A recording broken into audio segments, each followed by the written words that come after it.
Welcome back. I've got a special story to share today.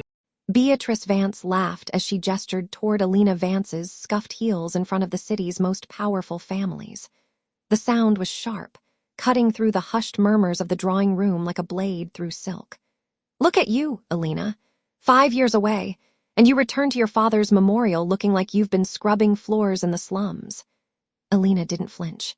She stood near the heavy oak doors of the Vance estate, the scent of 1,000 white lilies cloying and thick in the air. Her mother's words hung in the space between them, a deliberate invitation for the guests to stare. And they did. The socialites, draped in designer black, turned their heads with practiced, feline grace, their eyes scanning Elena's modest navy suit and the worn leather of her shoes. Beatrice took a slow sip of her vintage champagne, the crystal flute catching the light of the massive chandelier. She looked every bit the grieving widow, her own dress a masterpiece of Italian lace that likely cost more than the annual budget of the trauma unit where Elena worked. "I suppose we shouldn't expect much from a trauma surgeon," Beatrice continued, her voice dripping with mock sympathy. "All those hours spent with the unfortunate. It clearly rubs off on one's sense of decorum. You're a disgrace to your father's memory, standing there looking so common." A few of the guests chuckled behind their manicured hands. Clarissa Vance, standing at her mother's side, shifted uncomfortably. She was the golden child, the one who had stayed behind to play the part of the perfect debutante, while Elena had fled to the grueling reality of a city hospital. Clarissa looked at her sister, her eyes flickering with a mix of pity and fear, but she said nothing. She knew better than to interrupt their mother when she was on the hunt.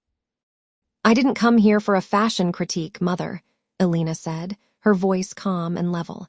It was the voice she used when a patient was bleeding out on the table, steady, cold, and utterly focused. "I came to pay my respects to Arthur." "You came because you smelled the inheritance," Beatrice snapped, her composure slipping for a fraction of a second, revealing the jagged edge of her greed. She stepped closer, the clicking of her designer heels on the marble floor sounding like a ticking clock. "But let me be clear. Arthur Vance may have been your father by blood, but he knew exactly what you were, a rebel, an ungrateful child who turned her back on this family. You'll find that the will reflects that quite clearly." Elena felt the weight of the small brass key in her jacket pocket. It was cold against her thumb, the metal worn smooth by years of her father's touch. He had sent it to her 2 weeks before his accidental fall, tucked inside a plain envelope with a single sentence: "The truth is not in the ledger they see." She looked around the room, noting the faces of the board members and the local politicians. They were all witnesses to this little performance. Beatrice wanted a public execution of Elena's character to ensure no one would question her being cut out of the estate. It was a calculated move, a social preemptive strike. "You always did care more about the audience than the person, didn't you?" Elena asked softly. Beatrice's eyes narrowed. She leaned in, the expensive, floral scent of her perfume suddenly suffocating. "I care about the Vance name, a name you've dragged through the mud. Now, if you've finished making a scene, the kitchen staff has an entrance in the back. I suggest you use it. You don't belong among these people." "She belongs exactly where she is," a deep voice interrupted. Julian Thorne stepped out from the shadows of the library, his expression unreadable. As the executor of the estate and the man who had been Arthur's shadow for 3 decades, his presence carried a weight that even Beatrice couldn't dismiss. He held a leather-bound folder under his arm, his gaze fixed on Elena with a strange, solemn intensity. "Julian," Beatrice said, her voice instantly smoothing into a melodic purr. "We were just discussing Elena's travel arrangements. She was just leaving." "On the contrary," Julian said, stepping into the center of the room. He didn't look at Beatrice. He looked at the guests, his silence commanding their full attention. "As per Arthur's final instructions, the preliminary reading of the will is to take place tonight, in this room with all his primary associates present. And he was very specific that Elena Vance must be the first to hear his final words." Beatrice's hand tightened around her champagne glass so hard the stem looked ready to snap. "That's ridiculous. Elena has been gone for years. I am his wife. I am the head of this house. You are the mistress of this house, Beatrice, Julian corrected coldly. But the law is the law, and Arthur had secrets that even you weren't privy to. Elena watched the color drain slightly from her mother's face. It was a small win, a minor crack in the porcelain mask, but it was enough. She reached into her pocket, her fingers brushing the key once more. Her father hadn't died of a simple accident. She knew it, and looking at the panic beginning to stir in Beatrice's eyes, she realized her mother knew it too. The game hadn't even started, but for the first time in 5 years, Elena felt like she held the winning hand. She met her mother's hateful glare with a faint, chilling smile. "Well, Mother?" Elena asked, her voice echoing in the sudden, heavy silence of the room. "Shall we see what he left us?" The next morning, the Vance estate felt less like a home and more like a mausoleum. Elena stood by the floor-to-ceiling windows of the breakfast room, watching the mist cling to the manicured hedges of the north garden. The scent of expensive jasmine tea, her mother's signature morning ritual, hung heavy and cloying in the air, mixing with the smell of floor wax and old money. "You're still here," a sharp voice cut through the silence. Elena didn't turn. She knew that tone. It was the same one her mother used on the house staff, when the silver wasn't polished to a mirror shine. Beatrice stepped into the room, the silk of her designer robe whispering against the marble floor with a predatory hiss. She looked impeccable, even at 8 in the morning, her hair perfectly coiffed as if she expected a camera crew to burst through the door at any moment. "I'm not going anywhere, Mother," Elena said, her voice steady as she watched a gardener move in the distance. Beatrice sat at the head of the table, pointedly ignoring the place set for her daughter. "Julian is coming at 10 to begin the inventory. I expect you to stay out of the way. I've already contacted a firm to clear out your father's study by the weekend. There's no sense in dwelling on the past, especially when the future of Vance Global requires a certain level of focus that you clearly lack." Elena finally turned, her gaze landing on the delicate china cup Beatrice held. "The future of the company, or your seat at the table?" Beatrice's eyes narrowed, the fine lines around her mouth deepening. "Don't be precocious. You spent the last 5 years playing doctor in a glorified tent. You have no idea what it takes to maintain a legacy like this. You're a surgeon, Elena. You fix broken bodies. You don't manage billion-dollar portfolios." "I fix what's internal," she countered, stepping toward the table. The coldness of the marble floor seemed to seep through her thin slippers. "I see the rot before it reaches the surface." It's a useful skill in this house. The tension was momentarily broken by the arrival of Clarissa, who slipped into the room like a ghost. She looked tired, her eyes darting between her mother and sister. "Is it true?" she whispered, reaching for a piece of dry toast with a trembling hand. "Are you really selling the lake house, Mom? Dad promised." "It's an underperforming asset, Clarissa," Beatrice snapped, finally looking at her younger daughter with a flash of irritation. "Unlike some people in this family, I make decisions based on logic, not sentiment." Elena felt a surge of cold fury. The lake house had been Arthur's sanctuary, the one place where the Vance name didn't feel like a cage. Beatrice was dismantling his life piece by piece, erasing him before the ink on the death certificate was even dry. "You can't sell it," Elena said. Beatrice let out a short, mocking laugh that didn't reach her eyes. "I can and I will. I have the power of attorney, and as your father's widow, my word is final." She leaned forward, the smell of her perfume, something sharp, floral, and suffocating, filling the space between them. "You are a guest here, Elena. A temporary one. Don't forget that." A chime from the foyer announced a visitor. A moment later, Julian Thorne entered, followed by a man Elena recognized instantly from the business journals. Marcus Reed, her mother's financial advisor, and a man whose reputation for predatory acquisitions was as dark as his tailored suit. "Beatrice," Marcus said, stepping forward to kiss her cheek with practiced ease. He spared a dismissive glance at Elena, his eyes raking over her simple linen shirt and jeans. "Is this the daughter, the one who?" "Stepped away from her responsibilities. The one who came back to claim them," Elena corrected. Julian cleared his throat, looking uncomfortable as he clutched a leather-bound folder to his chest. Actually, Beatrice, before we begin the inventory, there is a matter regarding the primary residence and the private holdings. Arthur made a specific amendment 3 weeks before his passing. Beatrice paused, her hand hovering over the silver teapot. An amendment? To what? To the occupancy and management rights, Julian said, his eyes meeting Elena's for a brief, significant second. He pulled out a document, the official gold seal of the Vance estate gleaming under the crystal chandelier. It seems Arthur instituted a transparency clause for all immediate heirs regarding any asset liquidation. Elena saw the mask slip. Beatrice's fingers trembled slightly, the fine china cup rattling against the saucer with a sharp, rhythmic clink. It was a tiny sound, but in the sudden silence of the room, it sounded like a landslide.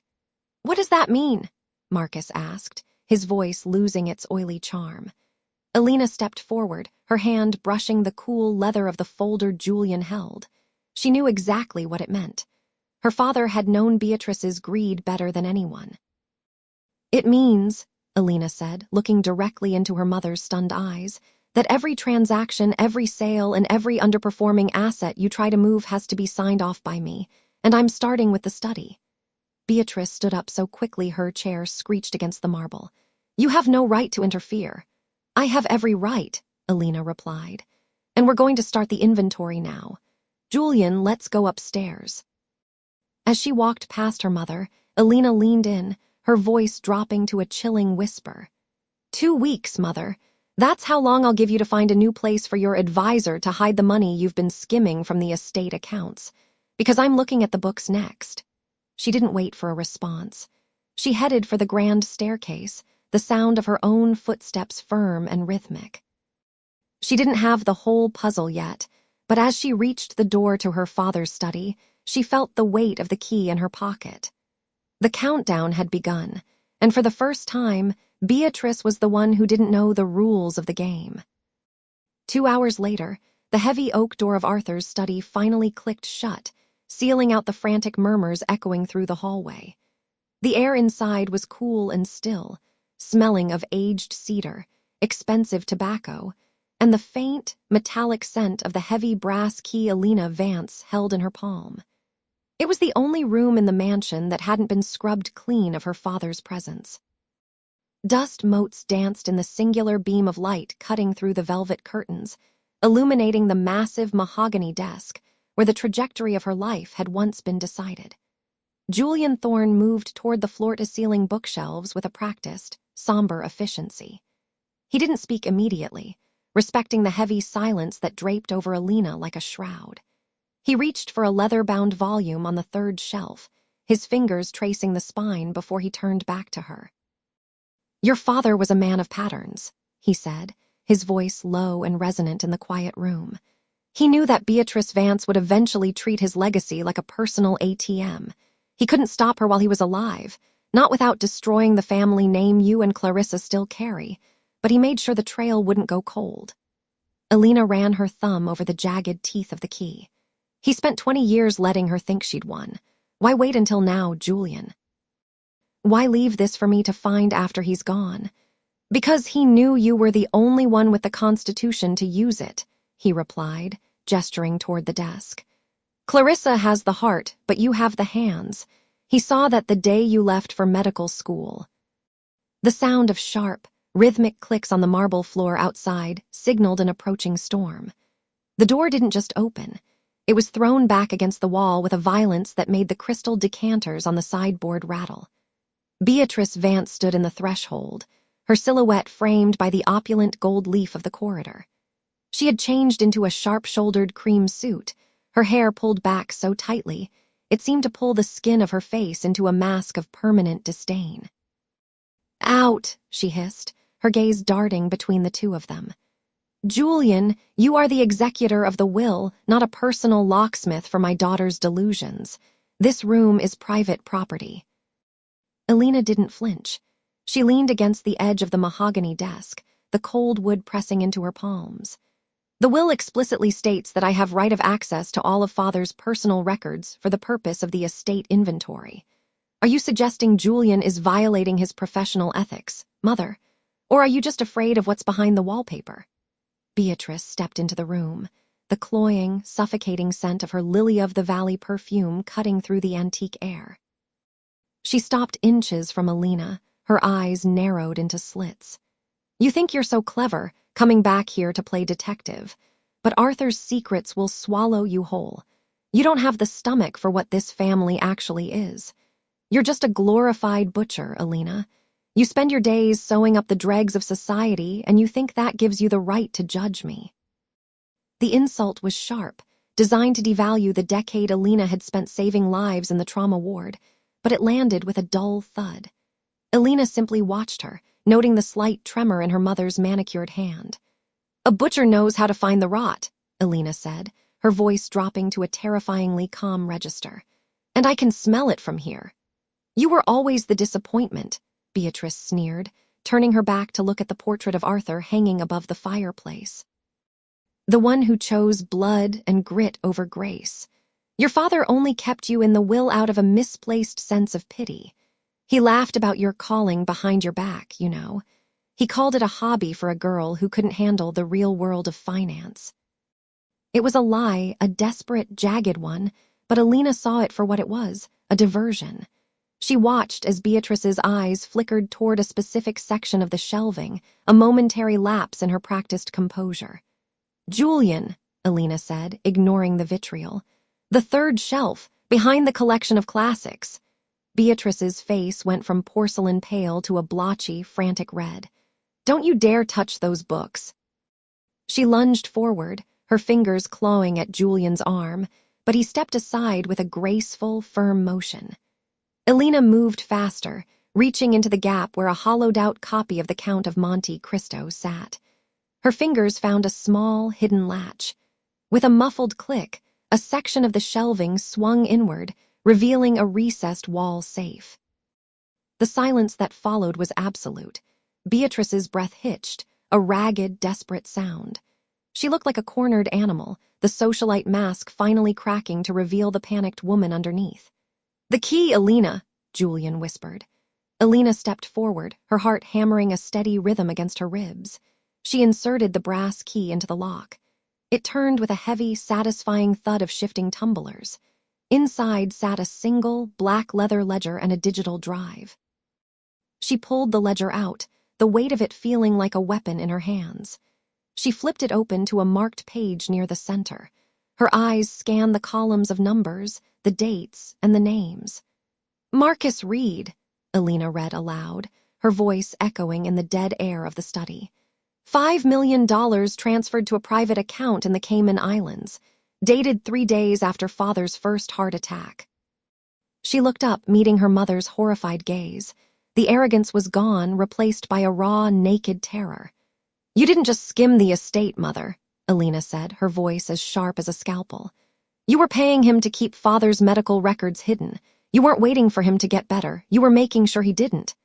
Beatrice opened her mouth to speak, but no sound came out. She took a stumbling step back, her heel catching on the rug.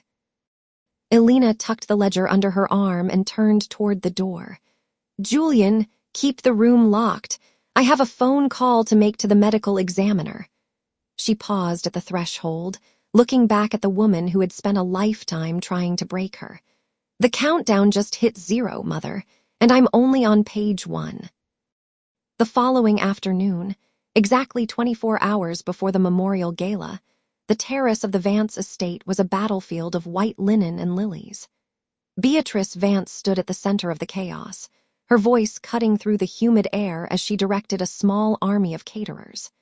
She looked every bit the grieving widow, draped in midnight blue silk that cost more than a mid-sized sedan, yet her eyes were as cold as the ice clinking in her crystal glass.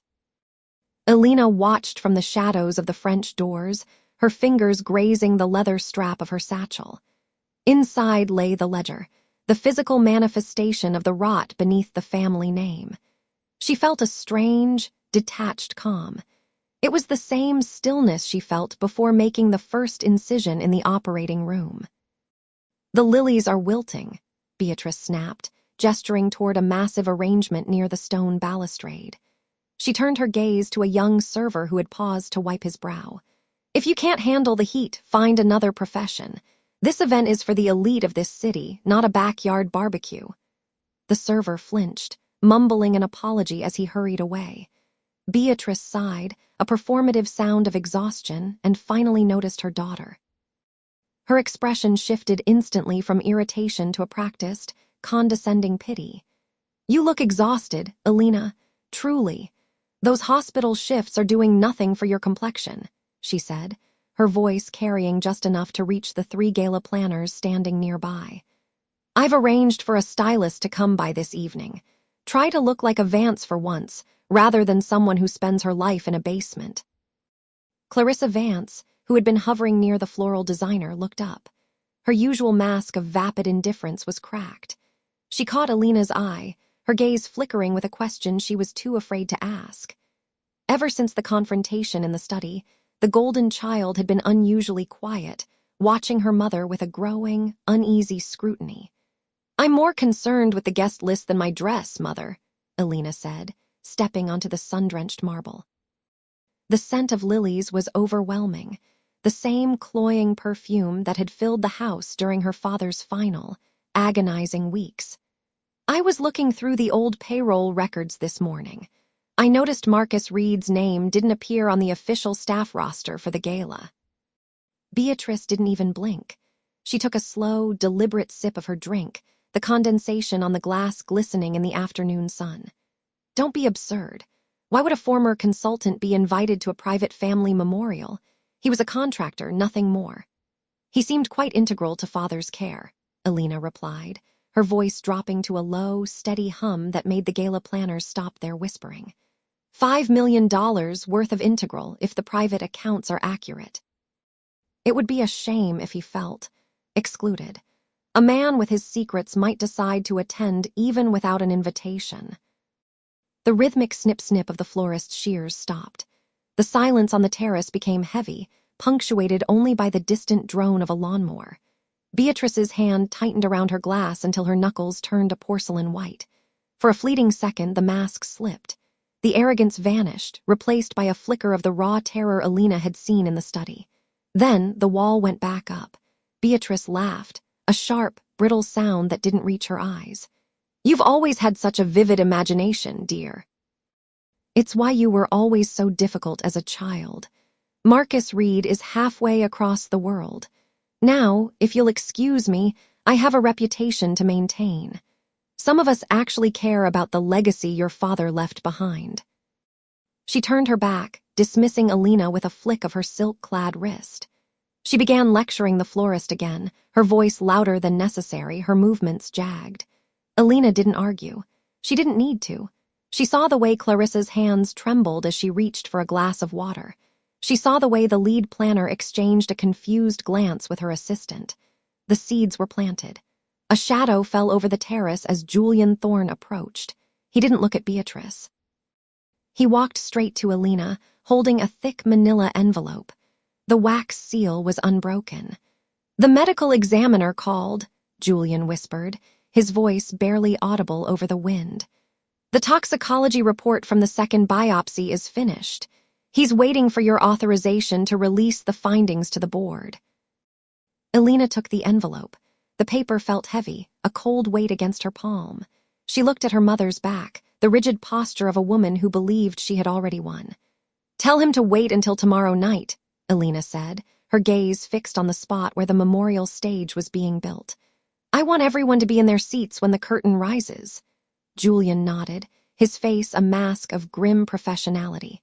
"The countdown is at 24 hours, Elena." "Good," she said, watching a single lily petal fall from the arrangement and drift toward the stone floor. That's exactly how much time she has left to believe she's safe. The evening of the memorial gala arrived with a suffocating humidity that the Vance estate's industrial-grade cooling system struggled to suppress. By 7 o'clock, the grand ballroom was a sea of black silk and shimmering diamonds, illuminated by crystal chandeliers that cast a cold, unforgiving light over the assembled elite. Elena Vance stood at the edge of the mezzanine, her hand resting lightly on the polished mahogany railing.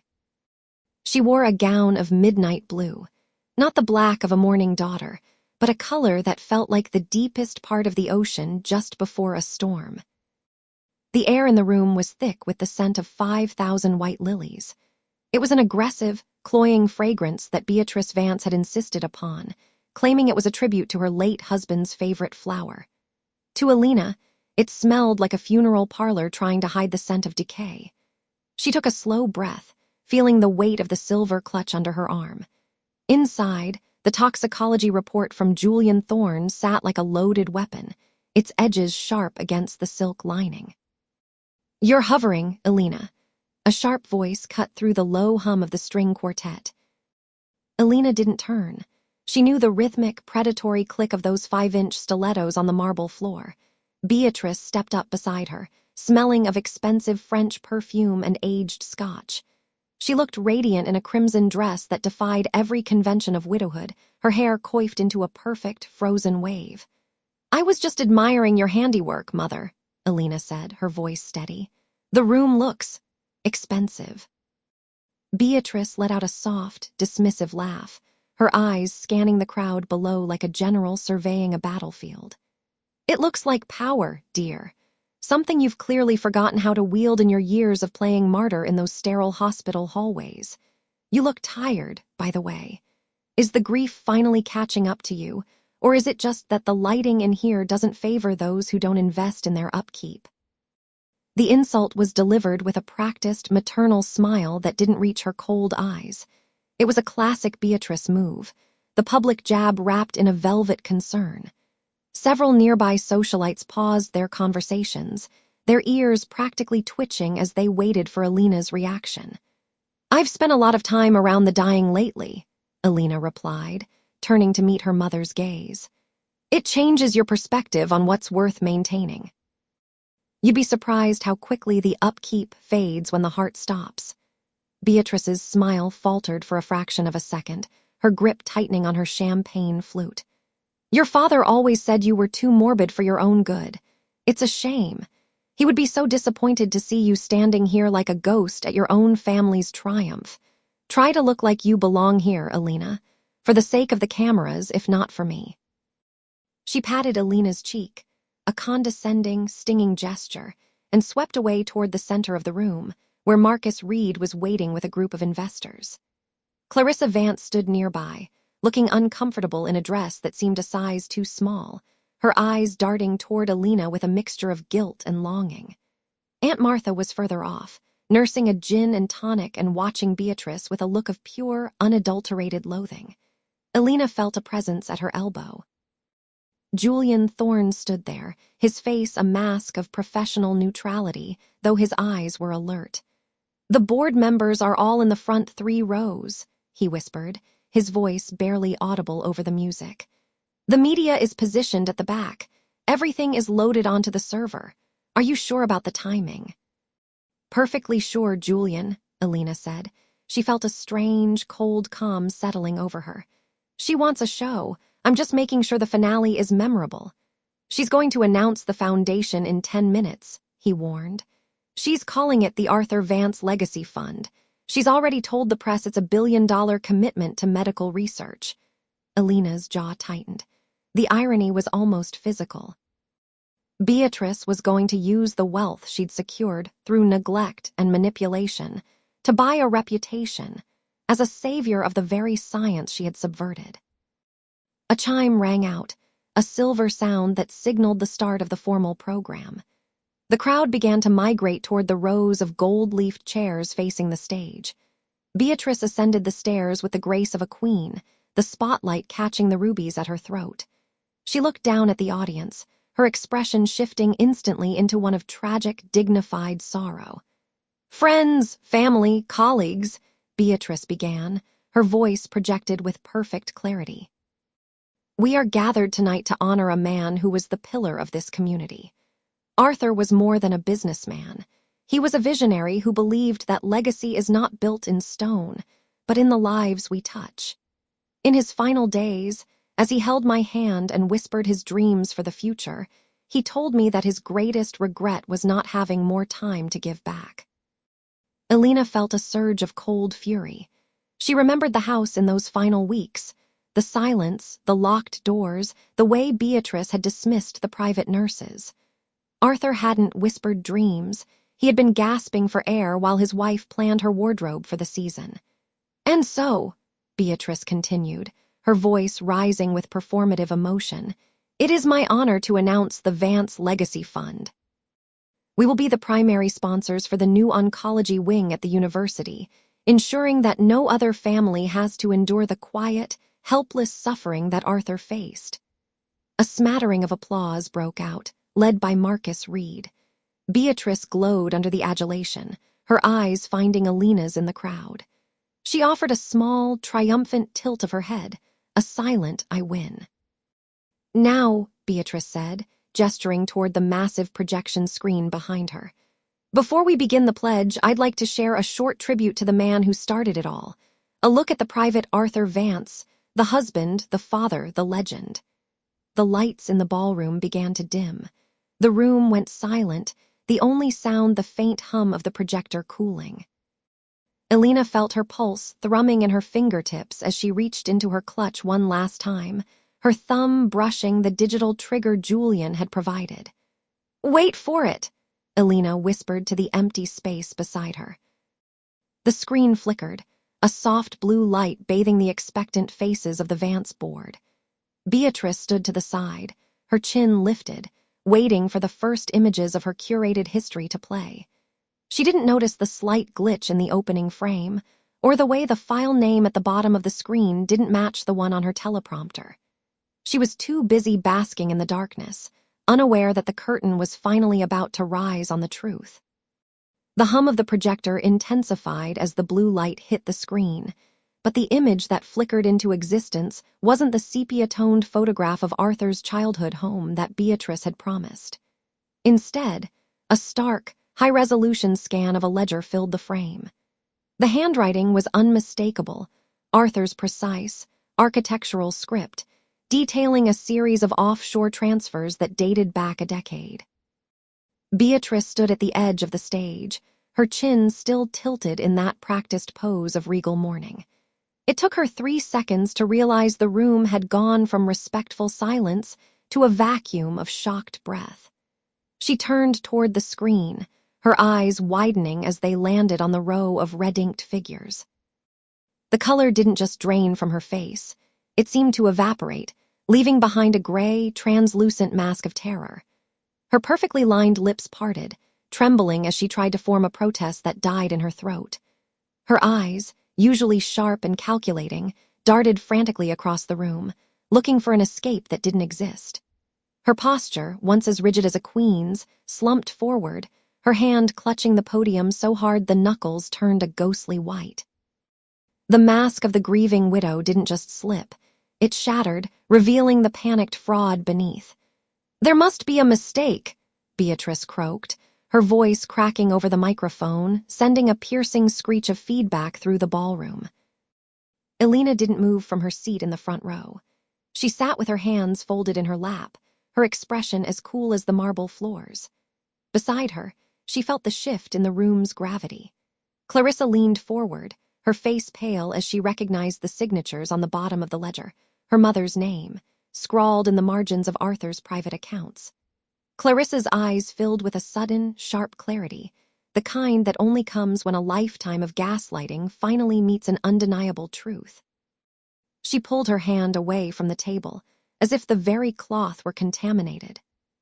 Across the aisle, Marcus Reed, the longest-serving member of the Vance board, stood up. His face was a mask of thunderous indignation. He didn't look at the screen. He looked directly at Beatrice, his silence more damning than a shout. Behind him, Aunt Martha let out a soft, strangled gasp, her hand flying to her throat to clutch her pearls, her gaze fixed on the mounting evidence of the family's systematic theft. The slides began to transition automatically, faster now. It wasn't just ledgers anymore. A video file began to play. The audio was grainy but clear, Arthur's voice, recorded in the final weeks of his life. "I know what you've been doing, Beatrice," the recording echoed, the sound of his labored breathing filling the ballroom. "I've documented every cent you moved.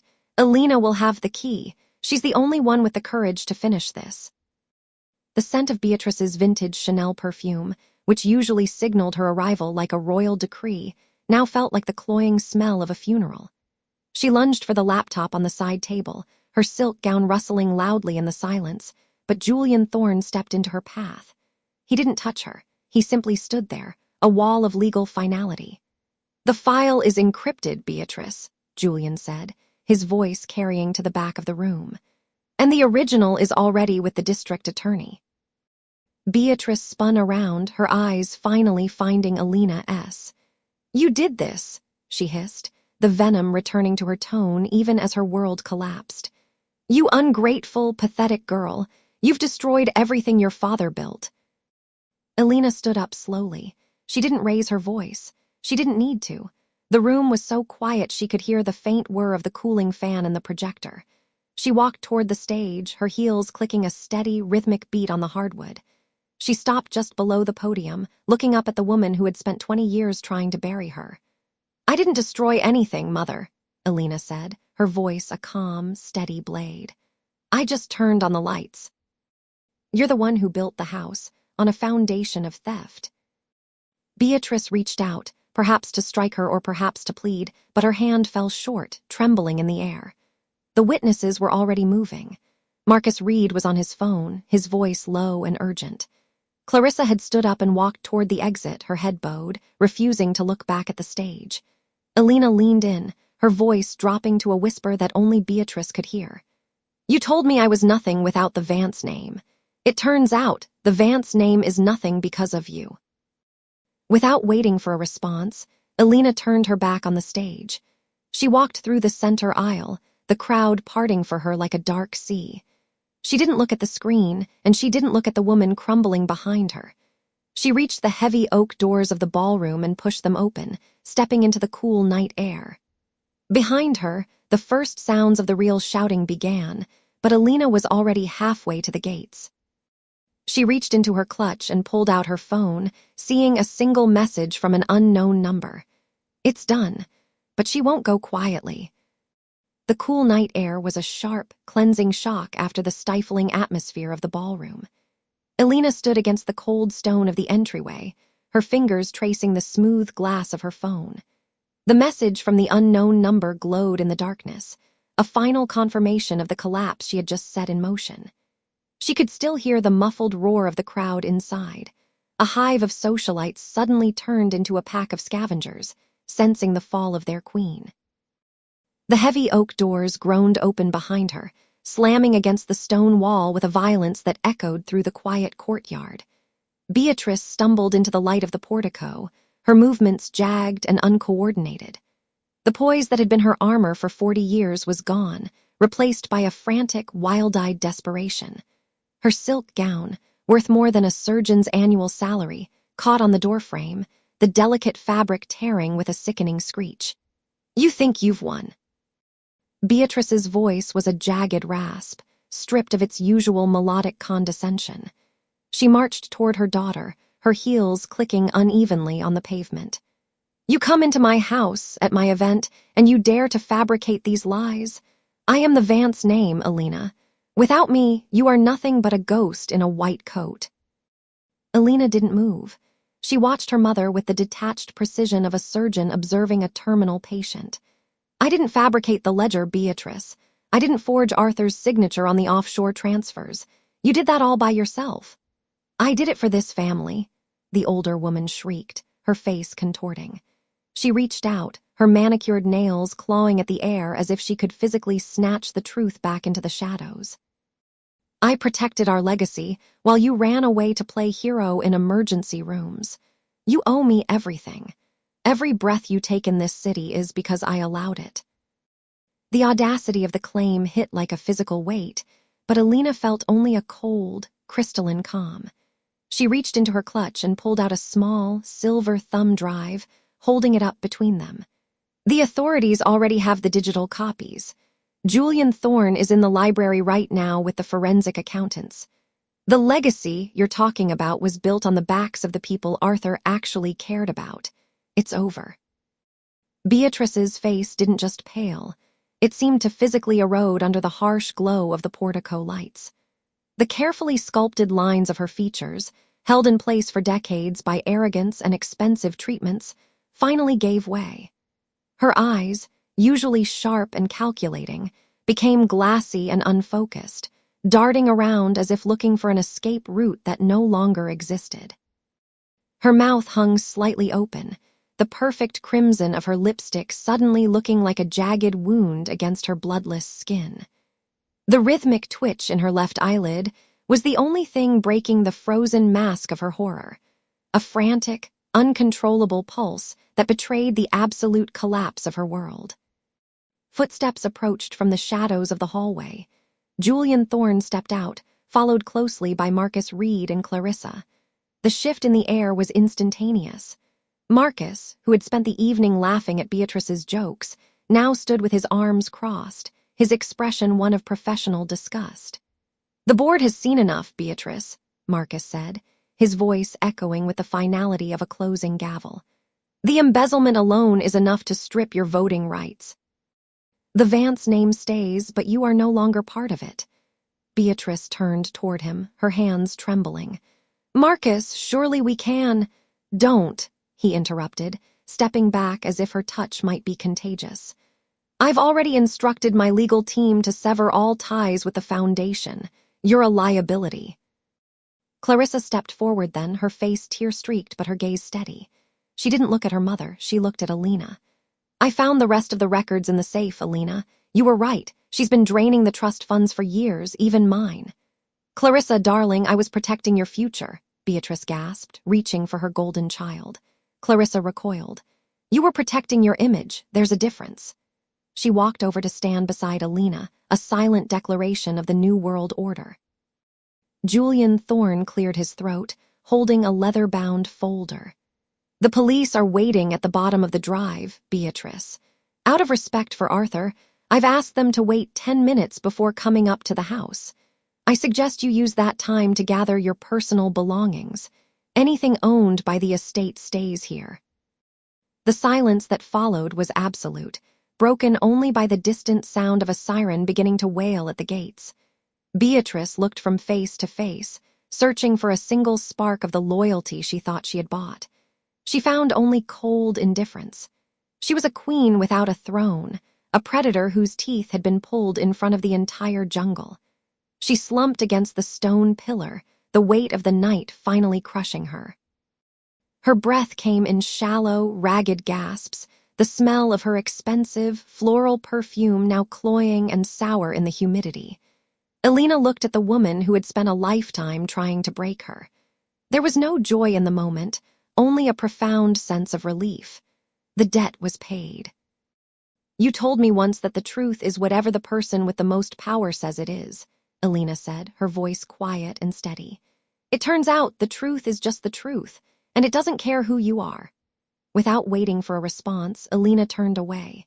She walked down the wide stone steps, her shadow stretching out before her. Behind her, the heavy doors of the Vance estate remained open, but she didn't look back. She reached the end of the drive just as the first blue and red lights began to crest the hill, illuminating the darkness. She pulled her phone out one last time and typed a short response to the unknown number. "It's done. Secure the house." As she stepped into the waiting car, she saw a single figure standing on the balcony above, Aunt Martha, watching the scene with a grim, satisfied nod.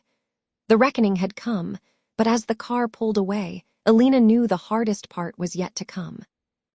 The empire had fallen, but the ruins were still smoldering. 6 months after the flashing red and blue lights had faded from the driveway of the Vance estate, Elena Vance stood in the sterile, brightly lit hallway of a community clinic she now funded. The air here didn't smell of expensive lilies or the cloying scent of Beatrice's perfume. It smelled of unscented soap and the sharp, clean tang of antiseptic. It was the smell of a fresh start. Elena adjusted the stethoscope around her neck, feeling the familiar, grounding weight of it against her chest. Her hands, which had once trembled under the suffocating weight of her mother's expectations, were now perfectly steady. She stepped into the small break room, where Clarissa was waiting. Her sister looked different. The sharp, defensive edges of her personality had been sanded down by half a year of honest living. Clarissa wasn't wearing silk or diamonds today. She wore a simple cotton sweater, and her hair was pulled back in a practical knot. She was working as a patient coordinator now, a role that required empathy rather than artifice. "The final audit came through this morning," Clarissa said, sliding a folder across the laminate table. The sound of the paper against the surface was crisp, a finality that echoed in the quiet room. "The last of the offshore accounts Beatrice tried to hide have been liquidated. Every cent of the restitution has been paid to the families she defrauded." Elena didn't open the folder. She didn't need to. And the house. "Sold," Clarissa replied, her voice soft. "A developer is turning the grounds into a public park. They're tearing down the east wing tomorrow." A brief silence settled between them. It was a victory, absolute and undeniable, but it was a heavy one. They had dismantled an empire to build a sanctuary, but in the process they had become orphans of their own making. "I saw her yesterday," Clarissa added, her gaze dropping to her coffee cup. "I went to the apartment." The one bedroom near the industrial tracks. Elena felt a momentary tightening in her throat. "How is she?" "She tried to order me to call a car for her," Clarissa said, a sad, ironic smile touching her lips. She was wearing her old mink coat over a pair of cheap leggings. The radiator in that place was clanking so loud we could barely hear each other speak, but she just sat there on a folding chair, complaining that the help was late. She still thinks the world is just playing a very long, very cruel joke on her. "She told me to tell you that, when the misunderstanding is cleared up, she expects a formal apology." The image of Beatrice Vance, once the undisputed queen of the city's social ladder, sitting in a drafty, cramped apartment while clinging to the tatters of her former life, should have brought Elena a sense of triumph. Instead, it felt like looking at a specimen under a microscope, something small, trapped, and incapable of evolution. Beatrice's fall hadn't been a sudden crash. It was a slow, agonizing realization that her name no longer carried the weight of a single cent. She had been erased from the guest lists, her phone numbers blocked by the very people who had once clamored for her favor. Later that afternoon, Julian Thorne arrived at the clinic.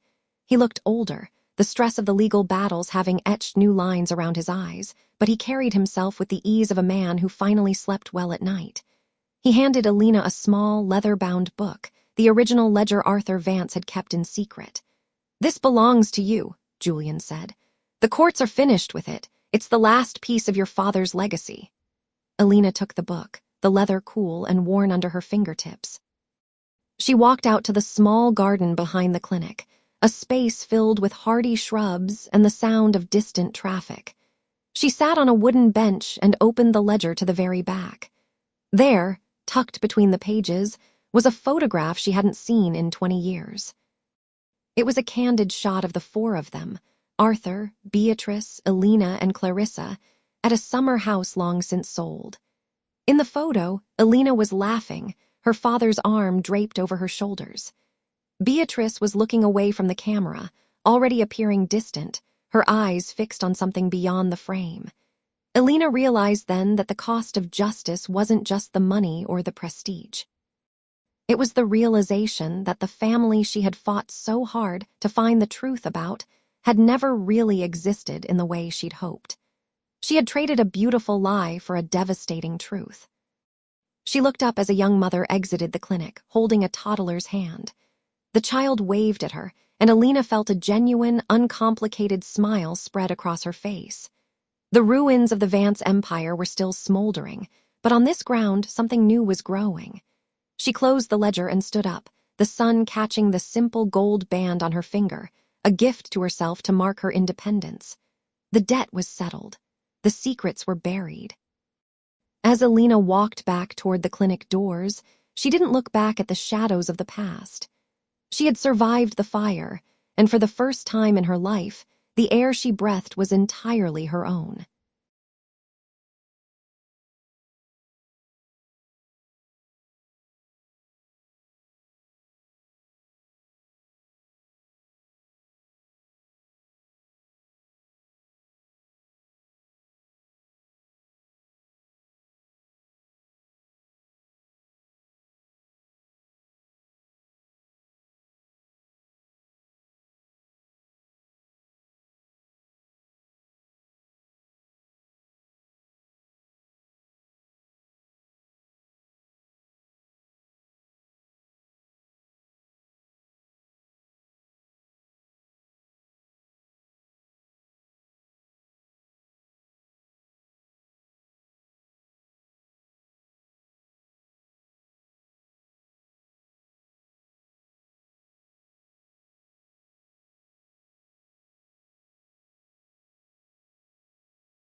I hope you enjoyed this tale.